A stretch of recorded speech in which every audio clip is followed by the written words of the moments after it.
Boso. Welcome back sa Netflix, kung saan ibinabahagi ko ang aking hilig sa panonood ng pelikula at isinasalaysay ko ito sa Tagalog.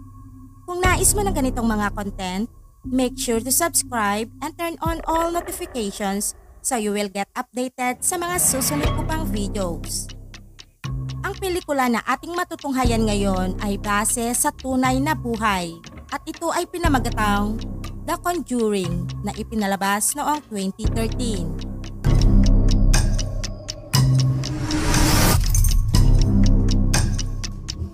Who's ever down there? I'm gonna lock you in now!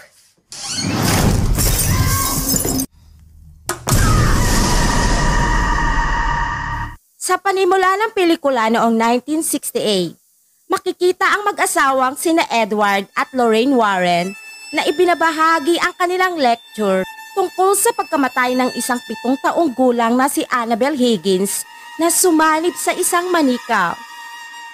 3 taon nang lumipas noong 1971, makikita ang masayang pamilya na bagong lipat sa kanilang bagong tirahan kasama ng kanilang 5 anak.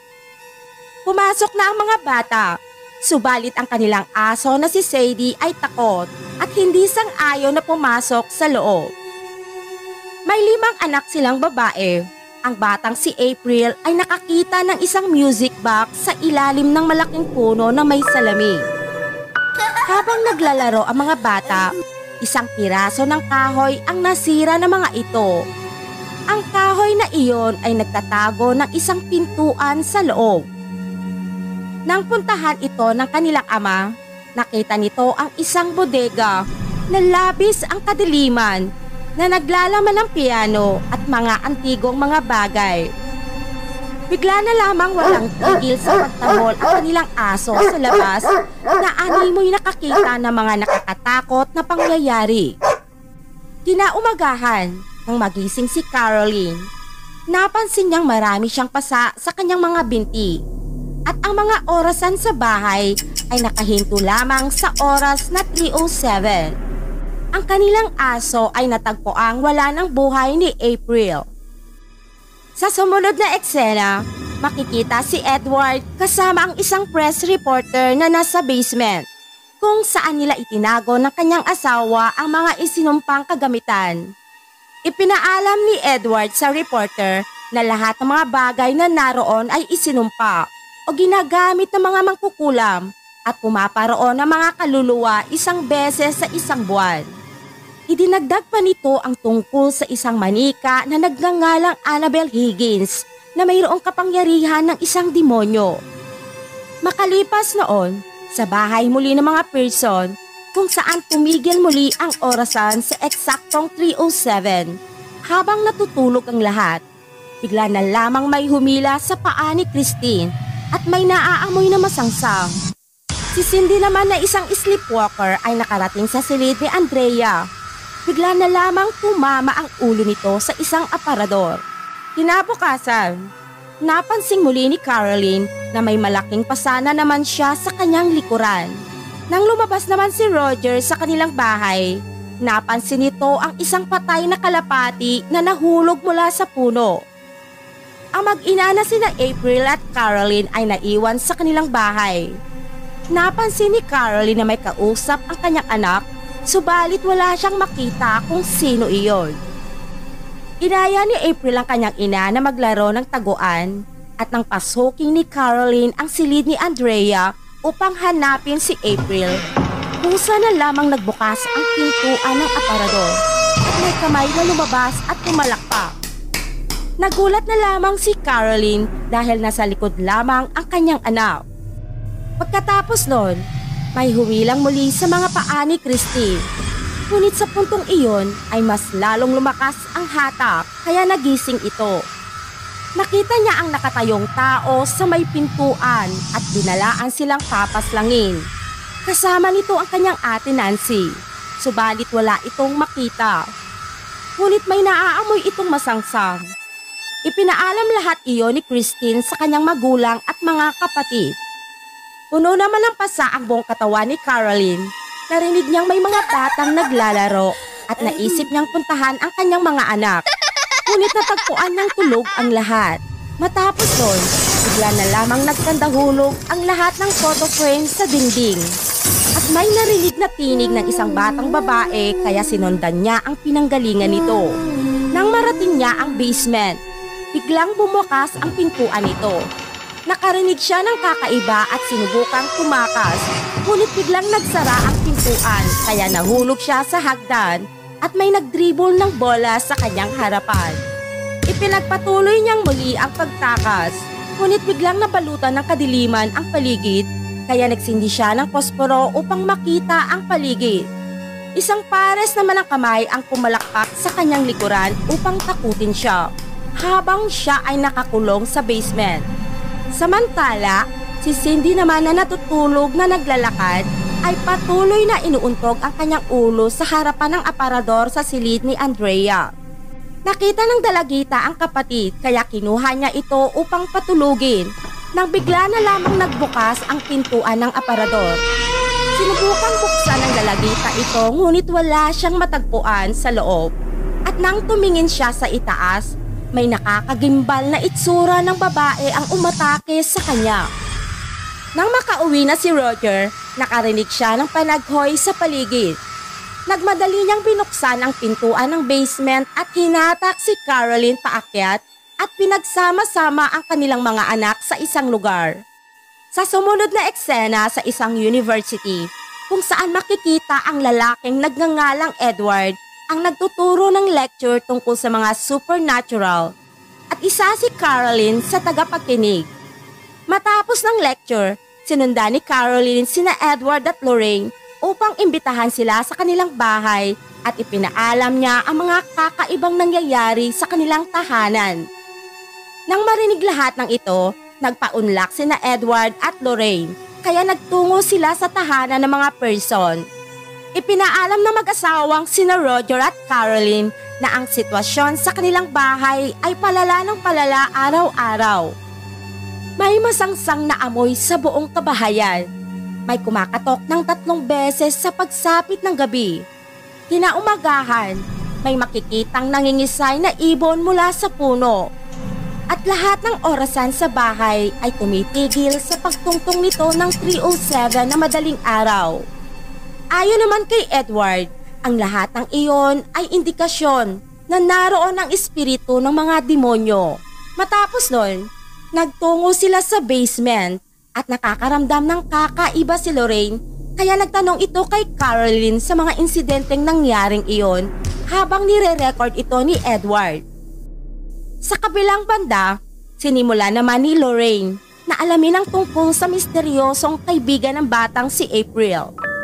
Ibinigay ng paslit sa psychic ang music box. Habang pinapatugtog niya ito, napansin niya ang kaluluwa ng isang bata sa salamin nito na isang batang nagngangalang Rory ayon kay April. At matapos nun, nagtungo sila sa puno kung saan ito natagpuan. Nakita ni Lorraine ang multo na nanggugulo sa pamilyang Perso.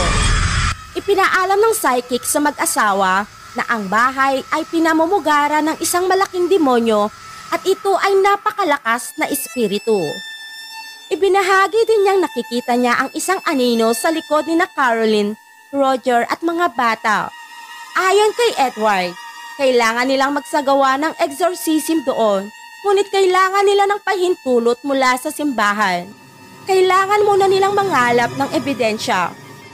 Kinagabihan, sinubukan ni Edward i-play ang kanilang na-record.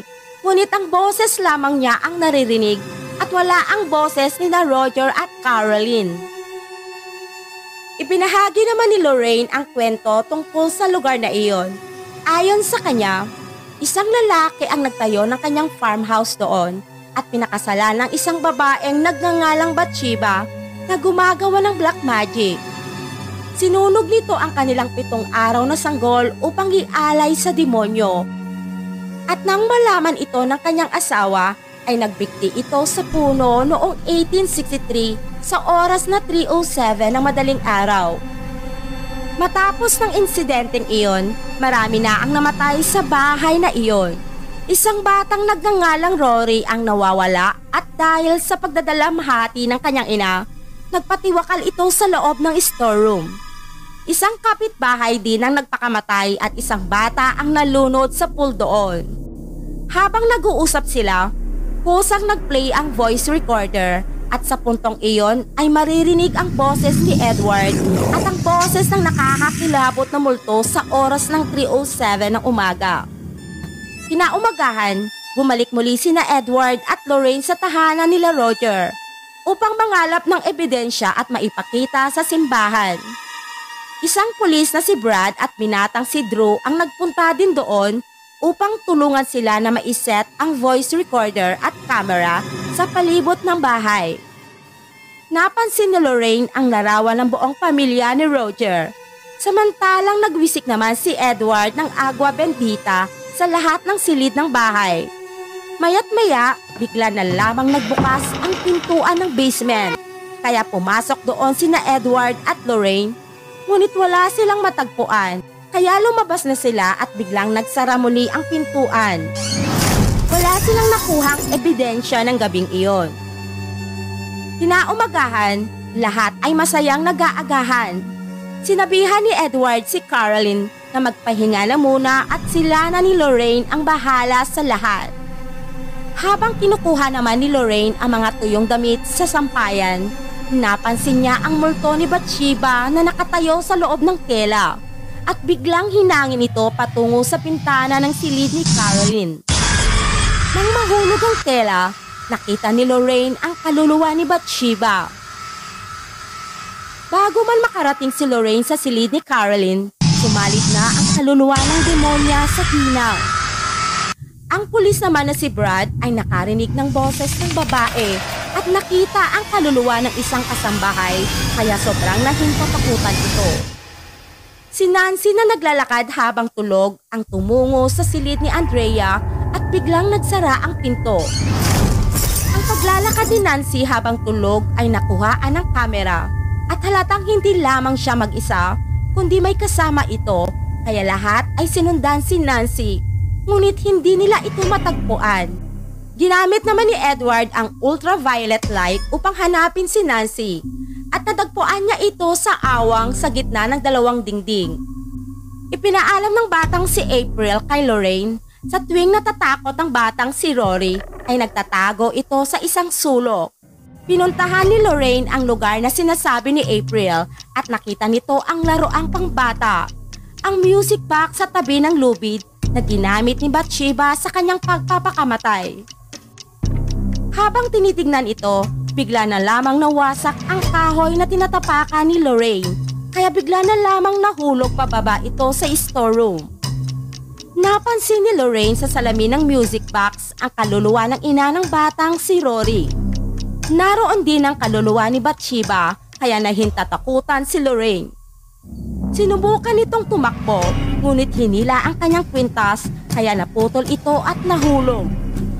Iyon ay regalo ng kanyang anak na si Jody. Tumakbo si Lorraine palabas at sinabi sa mga kasama na ang masamang espiritu ay sumasanib sa mga ina upang kitilin ang buhay ng kanilang mga anak, kaya nagkaroon ng mga pasa sa katawan ni Caroline. Biglang nahulog ang krus sa sahig at may humihila ng buhok ni Nancy. Sa kabutihang palad na iligtas nila ito. Nagdesisyon ng pamilyang Pearson na lisanin ang kanilang tahanan. Ipinaalam naman ni Edward kay Roger na ipapakita nila ang lahat ng ebidensya sa simbahan. Samantala, naririnig naman ni Lorraine ang tinig ng kanyang anak na si Judy at nakita nito ang kanyang bangkay sa pool. Nahintatakutan ito sa kanyang nakita at ipinaalam niya ito kay Edward. Kinabukasan, ipinaalam na nila Lorraine at Edward sa pari ang lahat ng kababalaghang nangyari sa bahay na iyon kasama ang mga ebidensya. Ayon sa pari, kailangan nilang humingi ng permiso sa mas nakakataas dahil hindi sila Katoliko. Sa kabilang banda, makikita ang anak ni na Edward at Lorraine na si Jody na natutulog sa kanyang silid. Nagpunta doon ang kaluluwa ni Bathsheba sa pamamagitan ng laket at hinila ang paa ng dalaga kaya nagising ito. Dahil sa takot, lumabas ito upang hanapin ang kanyang mga magulang. Nawawala ang manikang si Annabelle na itinago ng kanyang magulang sa basement at nang mapalingon ito, nakita niya si Bathsheba na kalong-kalong si Annabelle. Sinubukan ng demonya na takutin at saktan si Judy, ngunit sakto namang paparating na ang mga magulang nito. Sa kabilang banda, kasama ni Caroline ang kanyang dalawang anak na sina Christine at April. Nang malaman ito ni Roger, ipinaalam niya ito kaagad kay Edward. Ayon kasi kay Lorraine, ang kapangyarihan ng demonyo ay sumasanib sa mga ina upang paslangin ang kanilang anak. Lahat ay nagbalik sa bahay at muntikan ng mapaslang ni Caroline ang anak na si Christine. Sinubukan nilang ilabas si Caroline sa loob ng bahay, ngunit hinahadlangan ito ng mga espiritu. Hinila ng masamang espiritu si Caroline patungo sa storeroom at sinubukan nilang iligtas, ngunit mas lalong pinalubha ng mga demonyo ang kondisyon ng ginang at hindi na nila ito makontrol. Inatake sila ni Caroline kaya itinali nila ito sa isang upuan, ngunit mas lalong palubha ng palubha ang kalagayan nito. Inumpisahan naman ni Edward ang exorcism at habang ginagawa ito, ang demonyong si Bathsheba ay lalong nagalit at mas lalong lumakas ang kapangyarihan, ngunit nagpatuloy pa din si Edward. Umangat ang inuupuan ni Caroline at sinubukang pahintuin ang exorcism, ngunit biglang nahulog ang silya sa sahig at nasira ito. Nakalasang pagkakatali kay Caroline, kaya inatake nito si Edward. Ipinagpatuloy muli ni Edward ang exorcism at nangako si Bathsheba na lilisanin na ang bahay. Ngunit naroon pa din ang masamang espiritu sa katawan ni Caroline. Tinulungan siya ni Lorraine at Roger upang palakasin ang loob at suportahan sa pamamagitan ng kanyang mga anak. Ang pagmamahal ng kanyang pamilya ang siyang tanging paraan, kaya nakawala siya sa pagsanib sa kanya ng masamang kaluluwa. Bumalik muli si Caroline sa kanyang normal na estado at nagsimulang muli na